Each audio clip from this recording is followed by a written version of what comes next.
Now, do you see any similarity between this equation and the equation for kinetic energy in linear motion? Now, look at the equation for kinetic energy in linear motion. K translational. Now, do you understand the meaning of translational? Translational is motion along a straight line. So K translation is 1/2 mv squared, and K rotation is 1/2 I omega squared. Now look at the similarities. What all we need to do is replace your linear velocity v by the angular velocity omega, and mass is replaced by I, its equivalent quantity in rotation. So kinetic energy in translational motion is 1/2 mv squared. Kinetic energy in rotational motion is 1/2 I omega squared. You can see the parallel nature of these equations make them very easy for you to remember, and you need to remember them. Okay. Let's now talk about the kinetic energy of a rolling object. Well, now what is the meaning of kinetic energy of a rolling object? Well, here I have a disc. I'm going to roll this disc. Now tell me, what are the type of motion it has? The disc is now rolling. Now, if you look at the motion carefully, it has two types of motion. What are they? It is rotating, and also it is moving along a straight line. Its center of mass is moving along a straight line. So, when a disc is rotating, first of all, when a disc is rolling, it is rotating. That means it has kinetic energy of rotation. What is the equation for kinetic energy of rotation? K rotation is 1/2 I omega squared. So it rotates, it has a rotational kinetic energy of 1/2 I omega squared. And also its center of mass, this is the center of mass, and you can see the center of mass moves in a straight line with a linear motion. That means there is a translational kinetic energy 1/2 mv center of mass. It's the velocity of the center of mass that gives it the translational kinetic energy. So this rolling disc has two types of kinetic energies. It has a kinetic energy due to its rotation, 1/2 I omega squared, and it has a kinetic energy due to the translational motion of its center of mass, which is 1/2 mv squared, where v is the translational motion velocity of the center of mass. So, a rolling object has both linear motion and rotational motion. When the disc rolls forward, its center of mass moves in a straight line with a velocity v center of mass. So this disc is rolling forward, its center of mass will move forward with a velocity v center of mass equal to r omega. Are you familiar with that equation? Yes, v equal to r omega. So its center of mass will be moving forward with a velocity v center of mass equal to r omega, and it rolls on. It comes to a new position. That means it has been rolling from an initial position to a final position. Kinetic energy of this linear motion of the center of mass is called the translational kinetic energy. Kinetic energy of the disc due to its translational motion, motion along the straight line. and that will be K translational is 1/2 mv center of mass squared, where v center of mass is the velocity of the center of mass, the linear velocity. The kinetic energy of rotation is, what is it? What is the kinetic energy of rotation?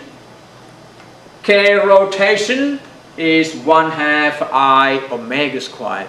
So what is the total kinetic energy of the rolling disk? K total, the total kinetic energy of a rolling disk is K translational plus K rotational. That is 1/2 mv center of mass squared plus 1/2 I omega squared. Now, have you ever tried stopping a tire that is rolling? Haven't you played with tires? If you try to stop it, you are sure to get hurt, because a rolling tire carries a tremendous amount of kinetic energy. It has the kinetic energy due to rotation and kinetic energy due to translation. And if you want to stop it, you need to do an amount of work equal to its kinetic energy. And that is a large amount of work. So you are sure to get some scrapings on your body if you try to stop a rolling tire. Alright, let's now talk about angular momentum. You see, notice we are picking one quantity after another, which we discussed in linear motion. In linear motion, we talked about linear momentum, and we represented it by P. P equal to mass times linear velocity, m times v. In the same way, an object in rotational motion has an angular momentum. Very important concept. The disk on the right is rotating about an axis through its center of mass. Here I have a disk, a very old disk, and I'm going to bring back my bunny now. So here I have a disk rotating about an axis that passes through its center of mass. And let's say it's rotating in the clockwise direction. The bunny is sitting at the edge of the disk, has a linear speed v and an angular velocity omega. Is that right? No problem there?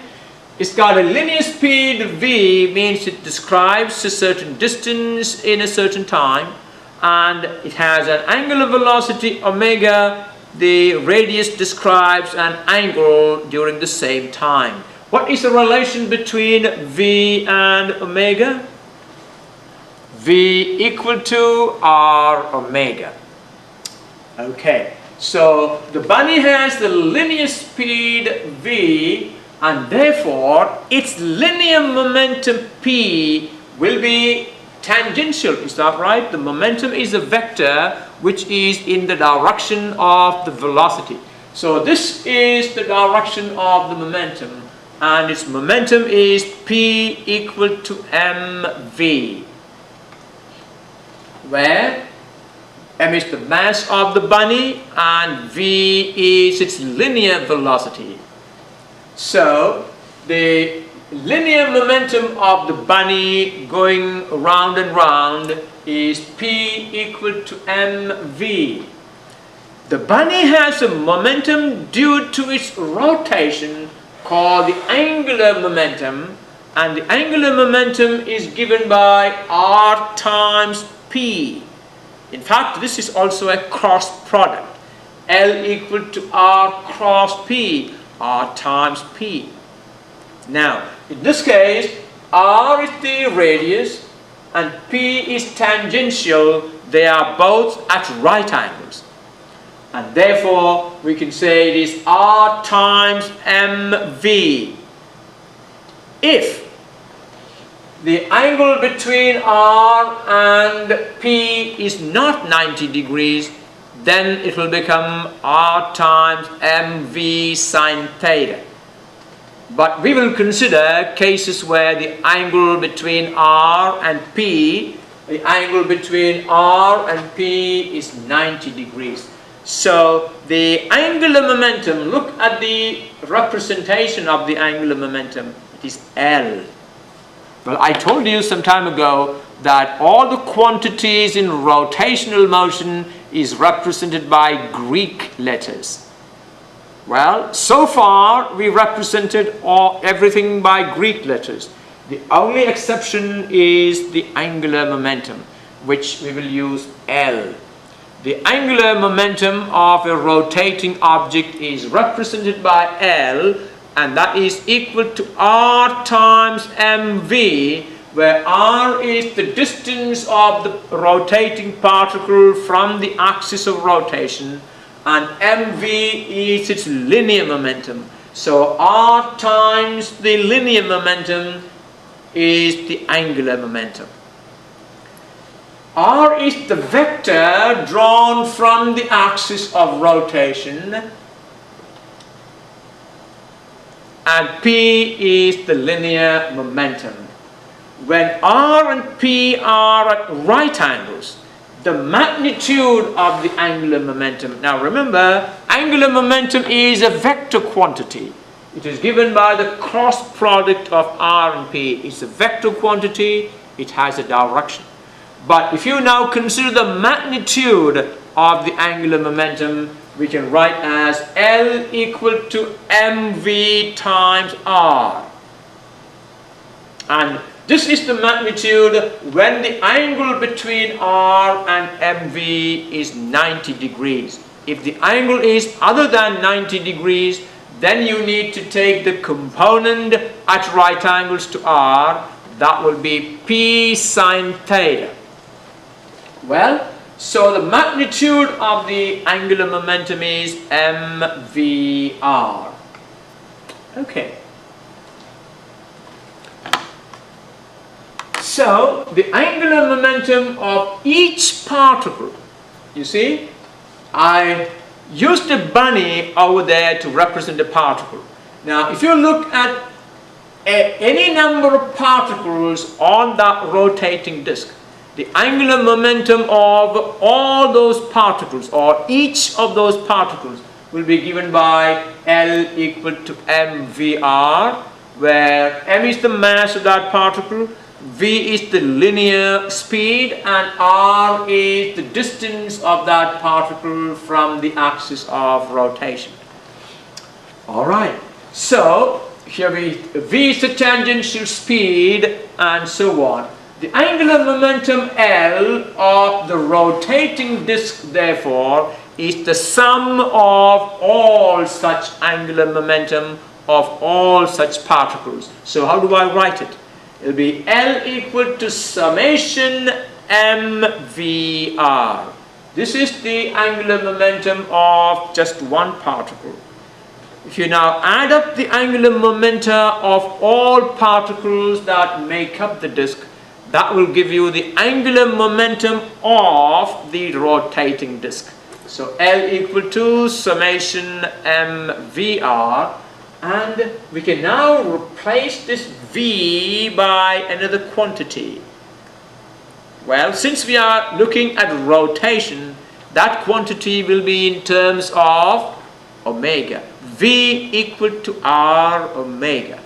So that will be summation mr omega times r, and r times r will be r squared, and omega is a constant for all particles on the disk. Omega is the same, so we take that omega out. That's equal to omega times summation mr squared. Well, now tell me, what does summation mr squared give you? Summation mr squared is the moment of inertia of that disk. So what does therefore angular momentum is? Summation mr squared equal to I, the moment of inertia of the disk. Therefore L equal to I, this is I, omega.